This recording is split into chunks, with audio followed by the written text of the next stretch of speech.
أعوذ بالله من الشيطان الرجيم.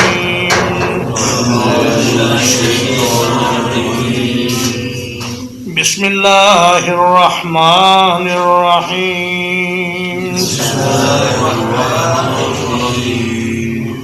والصافات صفا. قسم ہے صف باندھنے والی جماعتوں کی خوب صف باندھنا.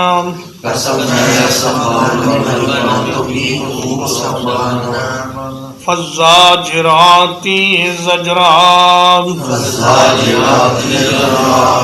پھر قسم ہے ڈانٹنے والی جماعتوں کی زبردست ڈانٹنا.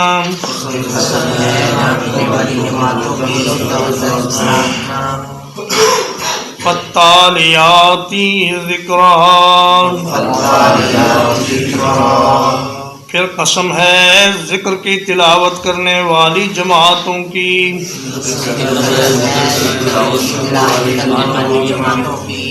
ان الہکم لواحد. بلا شبہ یقیناً تمہارا معبود حقیقی ایک ہی ہے.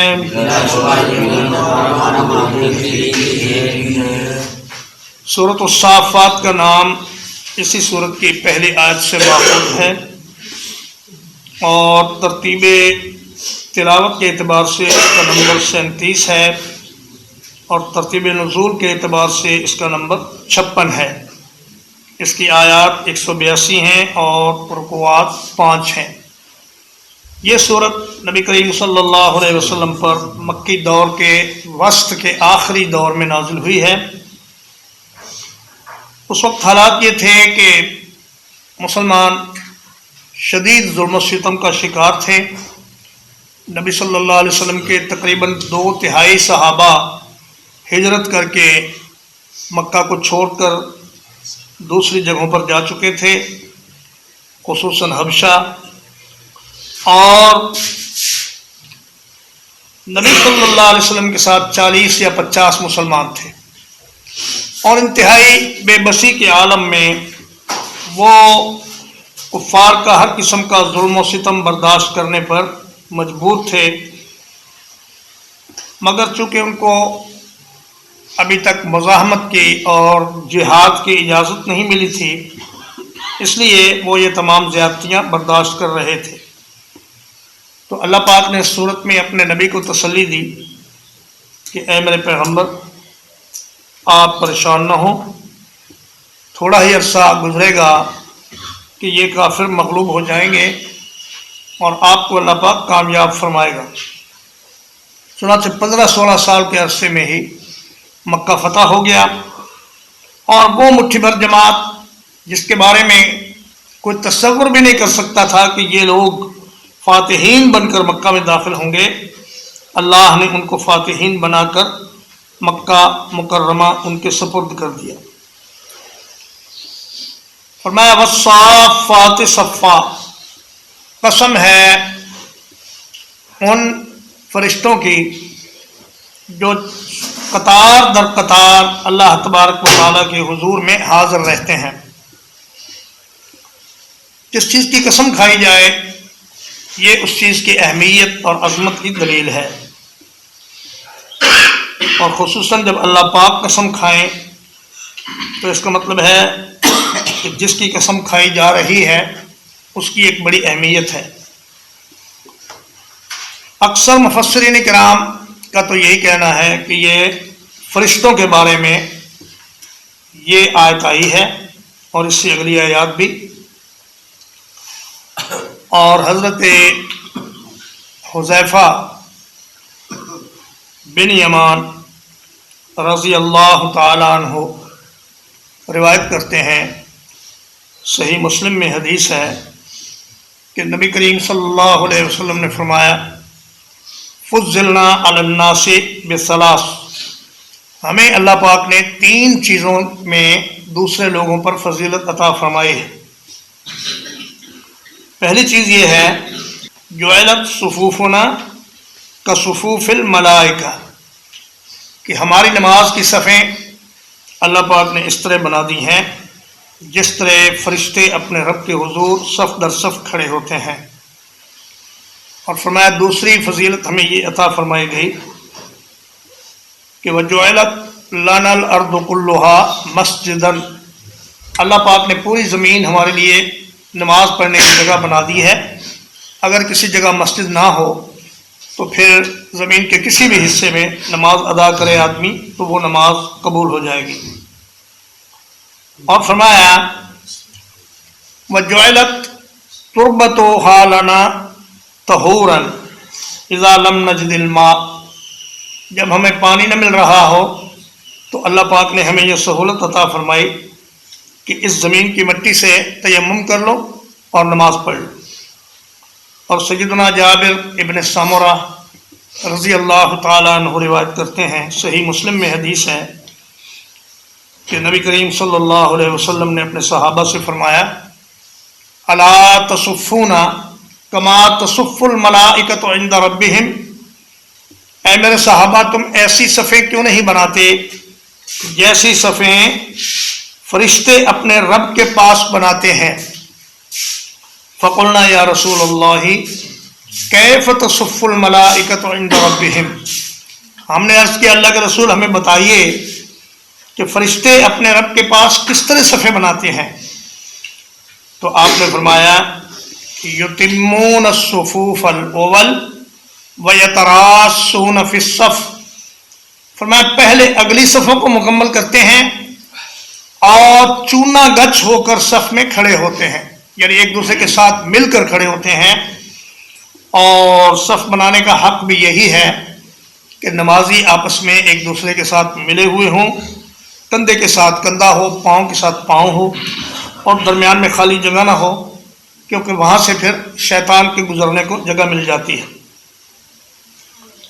مگر بعض حضرات نے یہ فرمایا مفسرین نے کہ یہ آیات کریمہ نمازیوں کی صفوں کے بارے میں ہے۔ وہ لوگ جو نماز میں صفیں بناتے ہیں اللہ پاک نے ان کی قسم کھائی ہے۔ فالزاجرات زجرا، پھر وہ اپنے گھر والوں کو جا کر ڈانٹتے ہیں جو نماز میں شامل نہیں ہوتے، اور پھر فالتالیات ذکرا، پھر وہ جا کر قرآن مجید کی تلاوت کرتے ہیں۔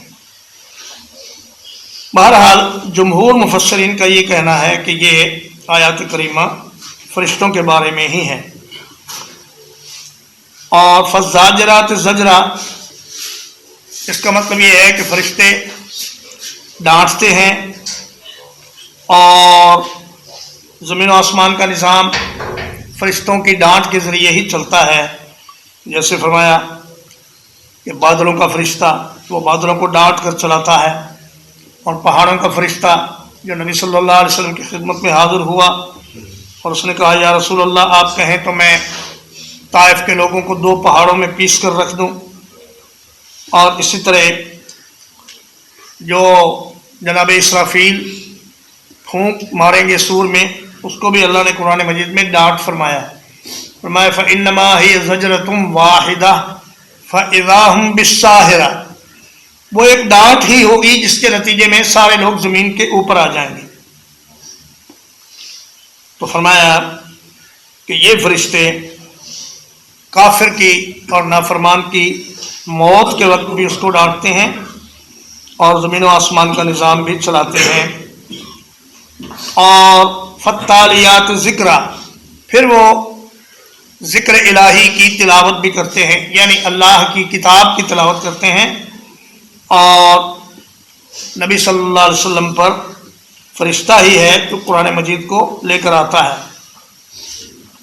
ان الہکم لواحد، 3 قسمیں کھانے کے بعد اللہ نے فرمایا کہ تمہارا معبود حقیقی ایک ہی ہے۔ اس بات کا تمہیں یقین ہو جانا چاہیے کہ اللہ کے سوا کوئی تمہارا معبود نہیں ہے۔ رب السماوات والارض وما بینہما، رب السماوات والارض وما بینہما، جو رب ہے آسمانوں کا اور زمین کا اور ان چیزوں کا جو ان کے درمیان ہیں.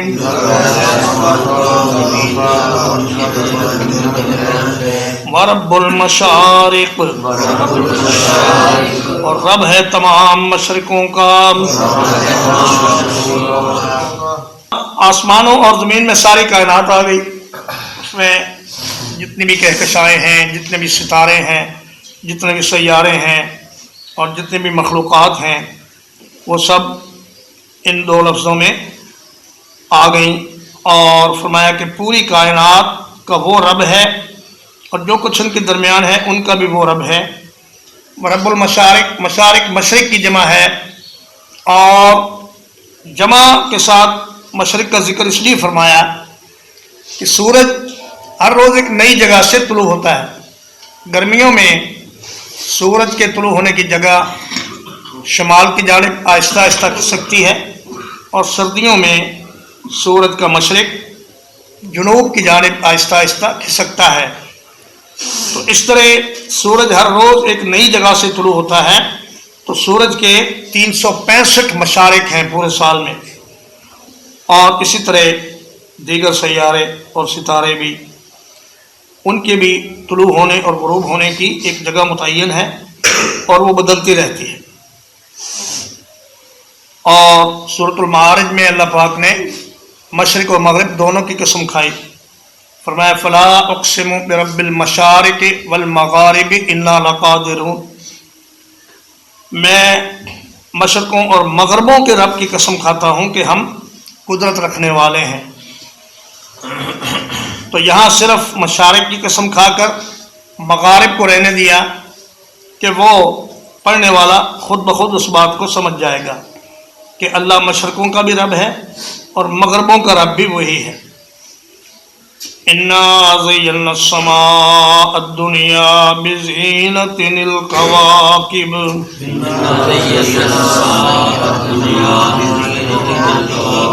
بلا شبہ ہم نے آسمان دنیا کو ایک انوکھی زینت کے ساتھ آراستہ کیا جو ستارے ہیں.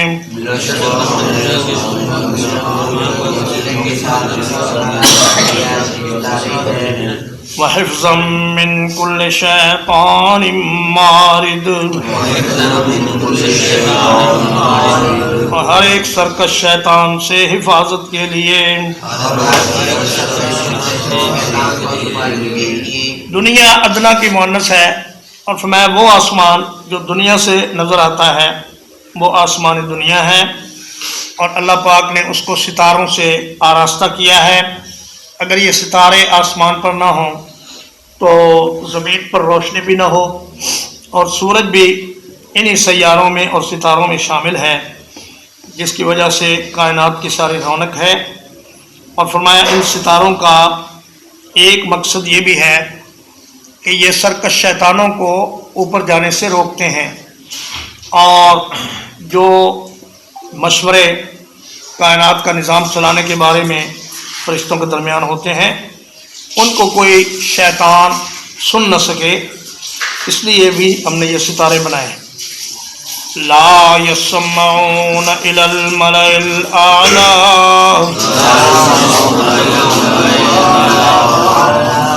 وہ اوپر والی مجلس کی طرف کان نہیں لگا سکتے.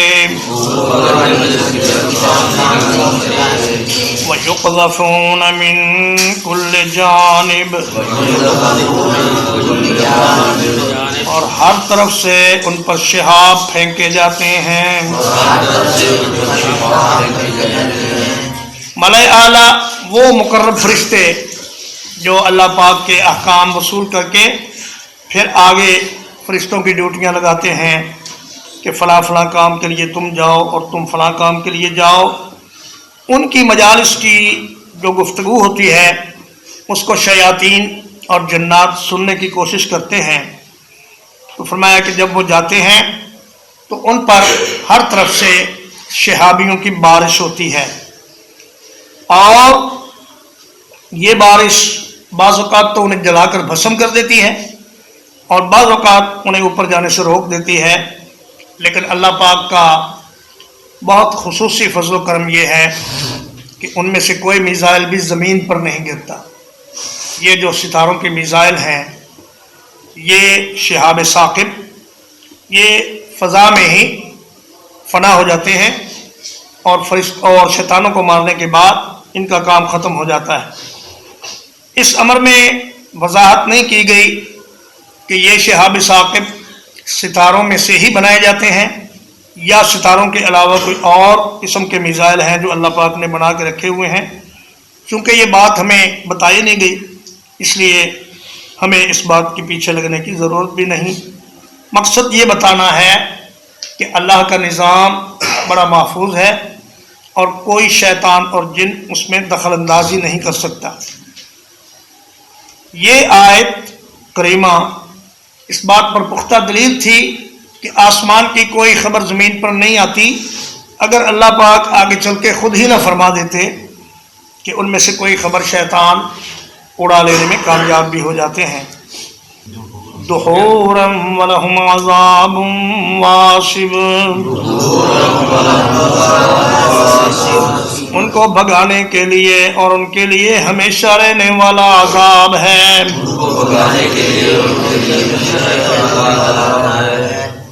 دحور کا معنی بھگانا، دفع کرنا، مارنا، اور واصب کا معنی ہمیشہ رہنے والا دائمی عذاب۔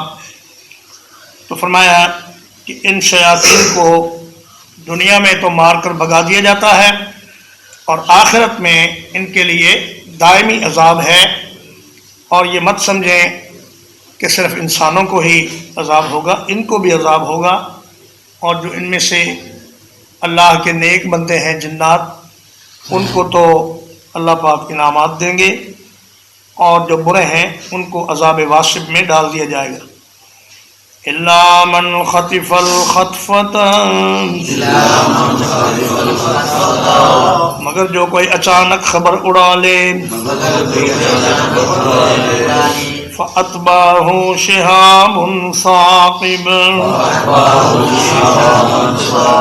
تو اس کے پیچھے ایک چمکدار شعلہ لگ جاتا ہے۔ خطفہ خطفتن کا معنی ہوتا ہے کسی چیز کو اچک لینا۔ نبی صلی اللہ علیہ وسلم نے ایک حدیث میں اس کی وضاحت فرمائی ہے کہ شیاطین میں سے کچھ شیاطین اوپر کی خبروں میں سے کوئی ایک آدھ خبر اڑانے میں کامیاب ہو جاتے ہیں، اور پھر اس میں 99 جھوٹ اور ملا کر اس کو اپنے کاہنوں کو بتا دیتے ہیں، اور کاہن لوگ اس خبر کی بنیاد پر لوگوں سے مال بٹورتے ہیں اور اپنی کمائی کا اس کو ذریعہ بناتے ہیں، لیکن اس میں بھی سچائی صرف 1% ہوتی ہے، باقی 99% اس میں جھوٹ ہوتا ہے۔ ترجمہ ایک بات، والصافات صفا، اور قسم ہے صف بنانے والی جماعتوں کی خوب صف بنانا،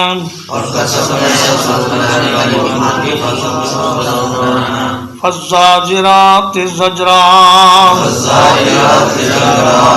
پھر قسم ہے ڈانٹنے والی جماعتوں کی زبردست ڈانٹنا، فالتالیات ذکرا، پھر قسم ہے ذکر الہی کی تلاوت کرنے والی جماعتوں کی، ان الہکم لواحد، بلا شبہ یقیناً تمہارا معبود حقیقی ایک ہی ہے، رب السماوات والارض وما بینہما، جو آسمانوں کا اور زمین کا اور ان کے درمیان کی چیزوں کا رب ہے،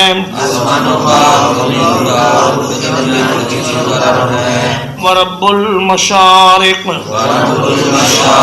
اور تمام مشرقوں کا بھی رب ہے، انا زینا السماء الدنیا بزینۃ الکواکب،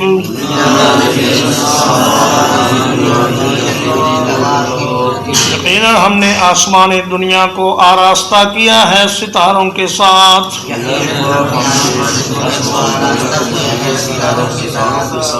وحفظا من كل شیطان مارد، اور ہر سرکش شیطان سے حفاظت کے لیے ان کو بنایا ہے۔ لا يسمعون إلى الملأ الأعلى، وہ اوپر والی مجلس کی طرف کان لگانے کی طاقت نہیں رکھتے، وَيُقْذَفُونَ مِن كُلِّ جانب، اور ہر طرف سے ان پر شہاب پھینکے جاتے ہیں، دحورا وَلَهُمْ عَذَابٌ وَاصِبٌ، بگانے کے لیے اور ان کے لیے ہمیشہ رہنے والا عذاب ہے۔ إِلَّا مَنْ خَطِفَ الْخَطْفَةَ، مگر جو کوئی اچانک خبر اچک لے، فَأَتْبَعَهُ شِهَابٌ ثَاقِبٌ، تو اس کے پیچھے ایک چمکدار شعلہ لگ جاتا ہے۔ صلی اللہ علیہ نبینا محمد وآلہ وصحبہ اجمعین۔